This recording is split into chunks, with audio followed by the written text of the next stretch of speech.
Hi folks, I wanted just to share some thoughts on church growth with you. In this country we've seen big declining numbers in the church for a long time, and it's difficult to take those figures on board without getting a little bit disappointed, I think. And I wanted just to share some thoughts out of the Bible. One of my favorite passages, it's in Matthew chapter 16, we'll read from verse 13. It's a very familiar passage, I think, to most people, but this is what it says. It says, when Jesus came to the region of Caesarea Philippi, he asked his disciples, "Who do people say the Son of Man is?" And they replied, "Some say John the Baptist, some say Elijah, still others, Jeremiah or one of the prophets." "But what about you?" he asked. "Who do you say I am?"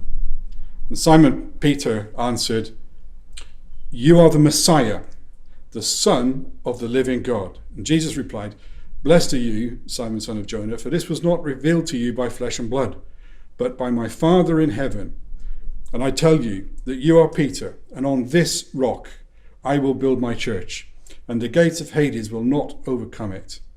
I will give you the keys of the kingdom of heaven, and whatever you bind on earth will be bound in heaven, and whatever you loose on earth will be loosed in heaven."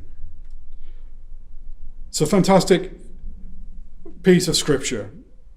I just want to focus on that one small part of the sentence, or the reply that Jesus gave to Peter.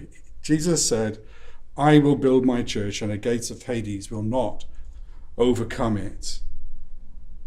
And there's three things I want to draw attention to, or I want to focus on within this passage. Three tips that can help us when we start to think about growing the church and adding to our number here in Cheltenham.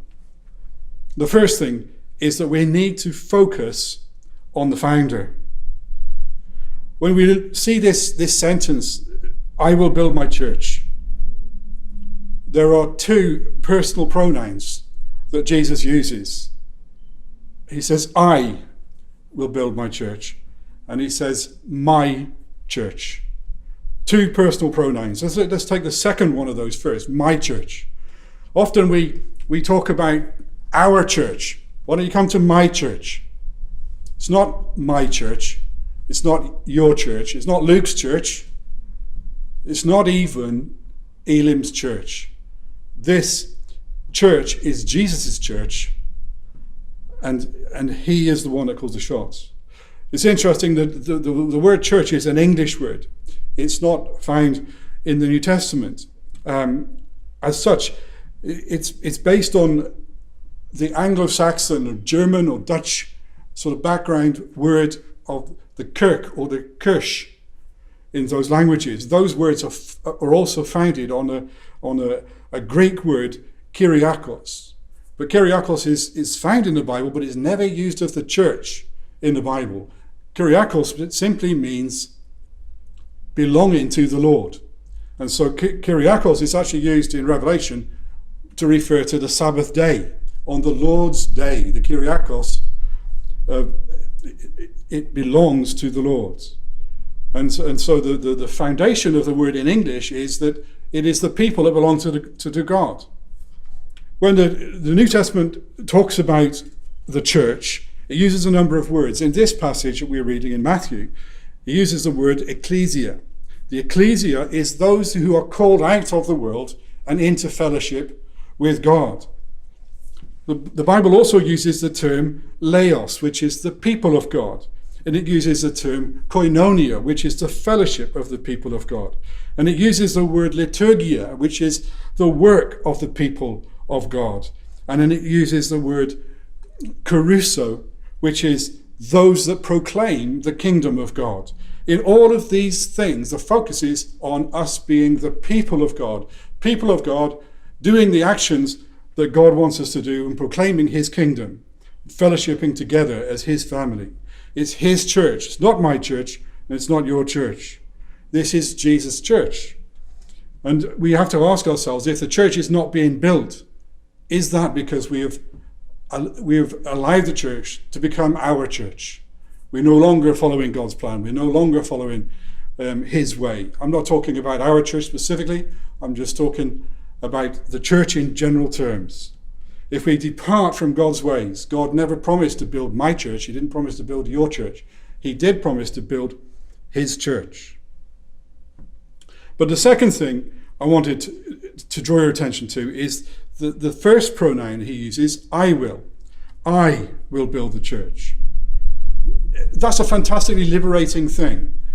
He's saying, I will build the church. He's not asking you to build the church. He's not asking me to build the church. But Jesus says, I will build my church.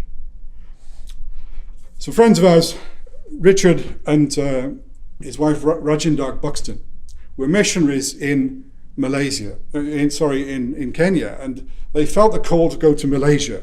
Rajinder was from an Indian Malaysian background, and they felt they needed to go back home to her country to start a work for Jesus there. When they arrived there and they settled into their house, Richard was in his front room and he was thinking, how on earth, Lord, am I going to build a church in Malaysia? It's a Muslim country. It's a secular government, but it's a Muslim background. It's illegal to evangelize in public. It's illegal to meet as a church unless you are an officially recognized and registered body of at least 30 people who are signed up to be members to your church. So how, in those circumstances, can you build a church in a place like that? While he was thinking these things through, there was a knock on the door. He opened the door, and there was an Englishman standing there. He said, I've just moved next door. He said, and I'm looking for a church. Could you help me find a church? And Richard said, it was funny you ask about that, because we're planning to start something ourselves. And the guy was very interested, and they agreed that they would meet downtown later in the week, and they would go to a coffee shop and just discuss about how they might go about starting a church there in Malaysia. As they were having coffee, a street artist came along, and he asked Richard, can I sketch you? Can I, these artists, they come and they do caricatures of you, and as you're sitting in the coffee shops and in the public places. And Richard would normally say, no, I'm not interested. But he was so interested in the conversation with the other man that he said, go on ahead. And the guy started to draw him. And as they talked about the church and what they were going to do and how they were planning to start this thing, eventually this artist just reached over and he gave Richard the sketch. He said, I've finished. He said, well, I couldn't help but overhear your conversation. He said, I'm also a Christian. I want to be in with the church. He said, and I can help you with evangelism. And within a few weeks, they had 30 people that they could then register the church as an official body in that country. And from there, the church started to grow in numbers. Why? Because Jesus said, I will build my church. You might not know what to do or how to do it, but I will build my church. But you say, Steve, that's fantastic, because those things always happen overseas. They never happen here in the UK. Those things don't happen here. Well, some years later, Richard and Rajinder moved back to the UK, and it felt called to come and minister in this country. And for the first few months, they were without a church, and they were living in Banbury, waiting for God to show them what to do next. One Saturday morning, Richard was walking down to the newsagents to buy the paper, and an Indian man came along, and he asked him, Sir, I believe you're a Christian. And Richard said, yeah, that's right, I am a Christian. They said, fantastic. Could you come to my house this evening? He said, I've got 2 families that are going to gather because we want to hear about Jesus. Richard said, okay, fine, fantastic, I'll come. So Richard went round to the house, took Rajinder with him, and for an hour they talked about Jesus to 2 families that were gathered there. At the end of the hour, Richard said, right, is there anybody that would like to give their life to Jesus? And the man who approached him in the street stood up and he said, yes. He said, we all want to give our lives to Jesus. And he led all of them to the Lord on that evening. As they were leaving the house, the man said to Richard, could you come back again next week? There are another 2 families that wanted to be here but we haven't got room for everybody in the house. So we said that we would try and do another meeting next week. Could you come back? He went back the next week. Same style, same result. Within 8 days, 30 people were added to a new church that was planted in Banbury. Why? Because Jesus said, I will build my church. But you say, yeah, that's okay, but it only happens to certain people, Steve. It doesn't happen to everybody, and it doesn't happen to me. You see, I used to think like that too. But I got a consultancy contract for a refinery in South Africa. And I was going to be spending a lot of my time there. It was over a number of years. And I was going to be spending anything from 1 month to 4 months in several different visits every year. The first year was 99. I didn't find a church in 99. First trip in 2000 was May 2000. And I was praying on the plane as I was flying to South Africa. And I was praying, Lord, please show me a church. All the churches that I'd seen had been either Afrikaans or they had weird names. I didn't feel comfortable going to some of these churches. And so I was praying on the plane, Lord, show me a church that I can attend. But not only that I can attend, but show me a church where I can contribute. I landed in Cape Town. I picked up a hire car. I had 300 miles to drive to the town I was going to be staying in. Drove out from the airport. Within 5 miles of the airport, I saw a man hitchhiking. Now in South Africa, when they hitchhike, they do something similar to here. They put their thumb up. Some people these days put money up. They want you to know that they will contribute to the cost of the fuel. This man wasn't holding a thumb. He wasn't holding any money.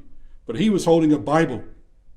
I don't normally pick people up, but I thought, if he's holding a Bible, he can't be too bad. He's probably not going to mug me. And so I pulled over and I picked him up. We started to drive. And he asked me, where are you going? I said, I'm going to Mossel Bay. He was going to George, which is about 30 miles past Mossel Bay, where I was going. And we got talking, and he asked me why I'm in South Africa, and he asked me if I'm a Christian, which of course I said I was. And he asked me, have you found a church in Mossel Bay? And I said, no, I haven't found a church in Mossel Bay. He said, what kind of church do you go to? I said, I go to an Elim church. I said, there are no Elim churches here in South Africa. So I said, I would be looking probably for an Assemblies of God or something similar. He said, there's an Assemblies of God in Mossel Bay. It's definitely a church in Mossel Bay. Anyway, I got to Mossel Bay. I couldn't find an Assemblies of God church, but I did manage to find that there was one in George, which is the next town on. I called them. They said, yes, there is an Assemblies of God church in Mossel Bay. It's called New Life. That's why you can't find it. So I went along to the church on Sunday. And I got introduced to the pastor, and the pastor said to me, do you like soccer? And I said, I love soccer. It was the European Championships that were on, all the international teams playing. And he said, if there's not a meeting at church, I'm going to be watching football. He said, it's not that popular over here, so it won't be on in the hotel. He says, you're welcome to come to my house every night that there's a football match on. So for the next month, I was in his house almost every night. And we got talking. And he asked me, what has happened in UK, which has worked to bring people into church. His church at that time, when I was first time I attended, they had about 30 people in the church. And we had about 100 in our church in Hanley. We'd done Heaven's Gates, Hell's Flames play. We put it on over a weekend, and we saw 45 people come to Jesus. And I told him about it, and he said, oh, that's interesting. A few months later, I was back in Mossel Bay. He called me. I called him and said, I'm in town. He said, can you get to church tonight? It was a Wednesday. I said, yes. He said, come. He says, I've booked Heaven Gates, Hell's Flames. They're coming in a few months' time. I want you in the church tonight to tell the people what happened in UK. So we had a great time there testifying about that event. A few months later, I was back again. And I was there for 2 weeks, and it was there for the Heaven's Gates, Hell's Flames event. By this time, 10 churches in the town had come in on the project, and we were putting it on in the town hall. As we did the play, I led a prayer team out the back, and we prayed for every person before they went onto the stage to do their piece of the act. Over the course of the weekend, we saw 450 people give their lives to Jesus. And we've continued to be involved in the church, and even today We occasionally do talks, or we help with teaching in that church. The last time I was physically in the church was in 2018 in September. On that day, we had over 1,000 people in church. Why? We've gone from 30 people in 2000 to 1,000 people in 2018. Why? Because Jesus said, I will build my church. It's got nothing to do with me. It's got nothing to do with anybody else. It's got everything to do with Jesus. In China, there's a farmer who has got 30,000 workers serving in his church network. And they minister to an astounding 8 million believers. Another man in China, Brother Young, provides leadership for the biggest network of house churches in that country. They have members that total over 60 million people. In year 2000, Reinhard Bonnke registered 3.4 million new converts in Lagos in Nigeria. Between 1990 and 1999, the Assemblies of God in Nigeria increased its number of churches from 3,682 to 7,726. At the same time, church membership increased from 700,000 to over 1.8 million people, a growth of 156%. In Ethiopia, the number of Christians has doubled to 8 million between 1984 and now.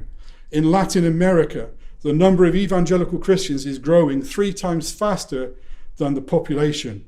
In India, the Jesus Ministry project is recording more than 100,000 converts being added to the kingdom every month.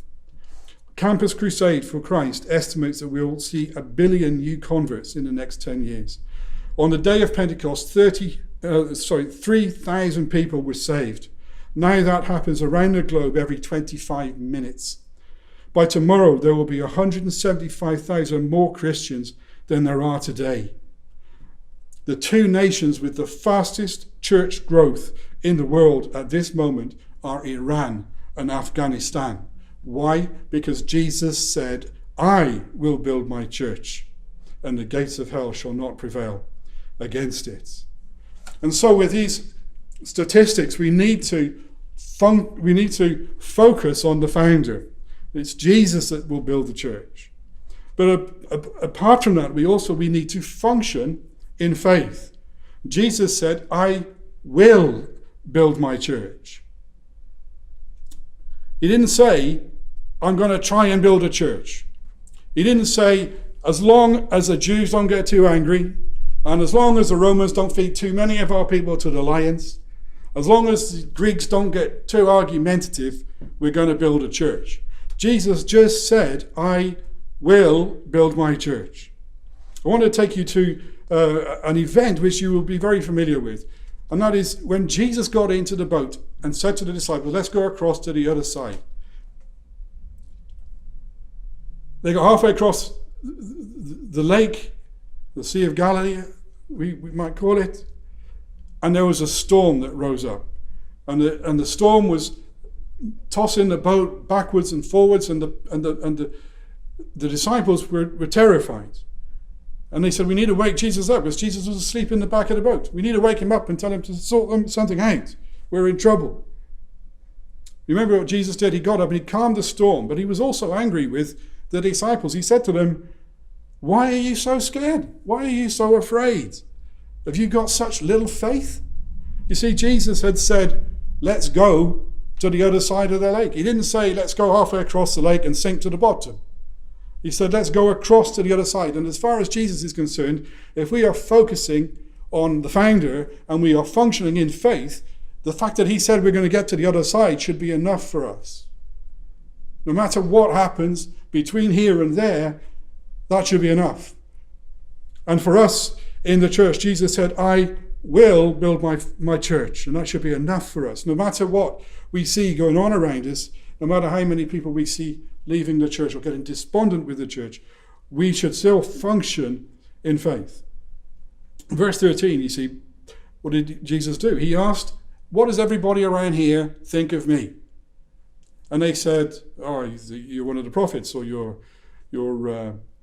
Elijah or John the Baptist. But Jesus said, but who do you say I am? And Jesus is saying to them, it doesn't matter what everybody else around here thinks. Everybody else can think the church is toast. Everybody else can think the church is history. It's totally irrelevant. It's not needed. We've progressed. We've got into a scientific age now when we're moving on with different perspectives. That can be the attitude of everybody around us, but we should still function in faith that Jesus will build his church. When Simon Peter replied, "You are the Christ, the Son of the living God," Jesus replied, "You're blessed, Peter, because this wasn't revealed to you by earthly means. It was given to you by my Father in heaven." And he uses this play on words. He says, "I tell you that you are Peter." Peter in the Greek is Petros. Petros means a fragment of the rock. It means a slither of the rock. It means a stone from the rock. But he says, you are Petros, a fragment of the rock. But on this rock, Petra, uses a different word here, it's Petra, the whole rock, I will build my church. The Catholic Church believes that Peter is the rock on which the church is built, but it's incorrect interpretation of the scriptures here. If Jesus was in Gibraltar on the beach giving this speech, he would have picked up a pebble and he would have said, "You are Petros, this little pebble, a fragment of the rock. But on that rock," pointing to the rock of Gibraltar, "on that rock I will build a church." So if Peter's not the rock, then what is that big rock? The rock is a confession of faith in Jesus Christ. And we need to focus on the founder, but we also need to function in our faith, that he, who is the founder of this faith, is Almighty God, and that he will achieve what he has set out to achieve, that he will build his church. What does it mean to function in faith? Well, Moses was functioning in faith when he stretched out his arm across the Red Sea. David was functioning in faith when he picked up 5 little stones in the brook before he faced Goliath in the valley. The Israelites were functioning in faith when they maintained their march around Jericho, despite the laughs and the objections of the people in the city. Elijah was functioning in faith when he confronted the prophets of Baal on Mount Carmel. Pour more water on. No worries, put as much water on as you like on the sacrifice. It cannot quench the fire that's going to fall from heaven. Daniel was functioning in faith when he found himself in the lion's den. And the lady with the issue of blood was functioning in faith when she reached out to touch the hem of his garments. When we function in faith, we start to behave what we believe instead of what we see and what we hear around us. We need to focus on the founder, but we need to function in faith. Lastly, we need to fight the fight. Jesus hasn't called us to a simple praise party. He's not called us simply to a prayer meeting. We're in a battle and we need to fight the fight. And this is where some people say, this is a bit that scares me, Steve. Jesus said, "I will build my church and the gates of hell will not overcome it." That's what it says in the NIV. I don't like the NIV in this particular reading. I prefer the Old King James Version. "I will build my church and the gates of hell will not prevail against it." The word that is translated overcome or prevail is the word catechizio.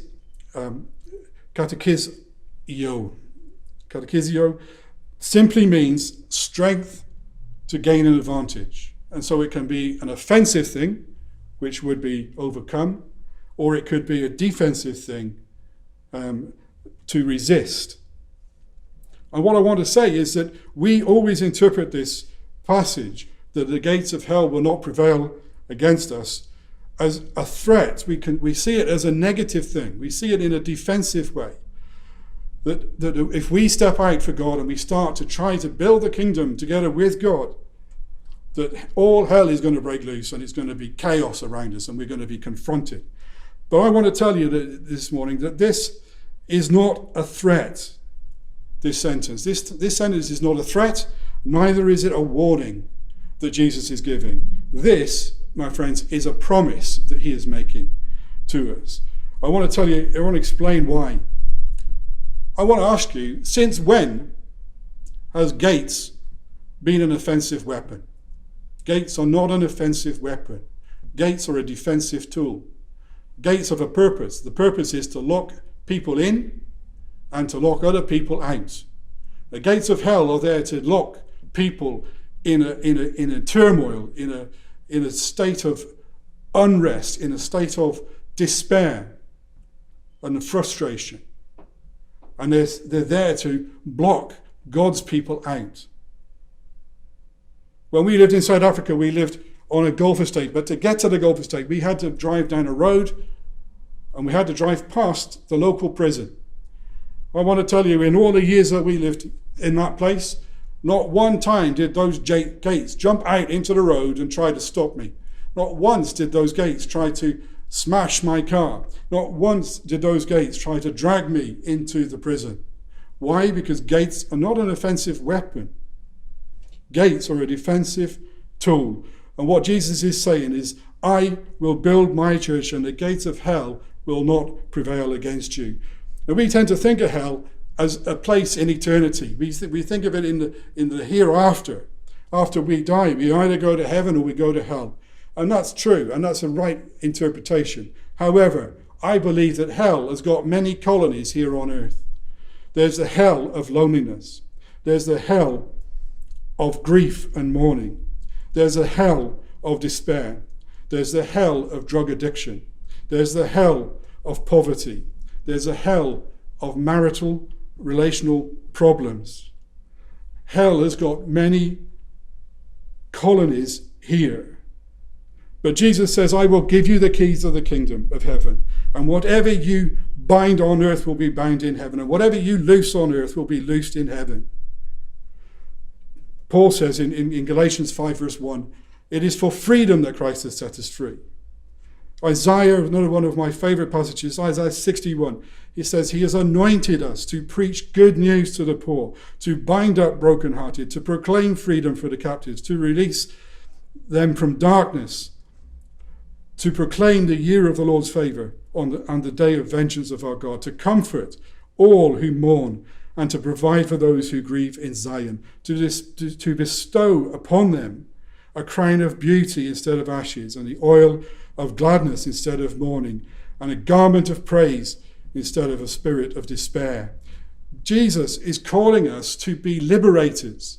He's saying, I will build my church, but he's saying, and the gates of hell will not prevail against it. What he's saying is, I'm going to build my church, and he said, you can go against Satan. You can press those gates. You can knock those gates down. You can liberate those that are held in bondage. You can bring freedom to the prisoners. You can bring release from those in despair, because the gates of hell can never prevail against you.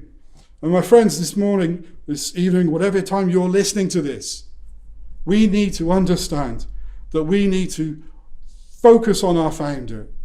We need to function in faith, and we need to fight the fight.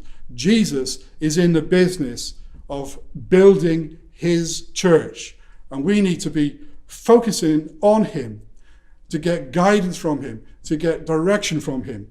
We need to function in faith that he will do what he says he will do, despite what we see around us, and despite those that would tell us this is an impossible task.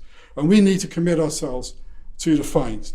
I hope that this will inspire you to really start to pray for God to do something significant in this place. I believe that God is doing something great. I believe that God is building a team here that is going to be at the forefront of something significant in our town, and hopefully within our country. Let's just commit ourselves to that task and to pray for that eventuality. Amen.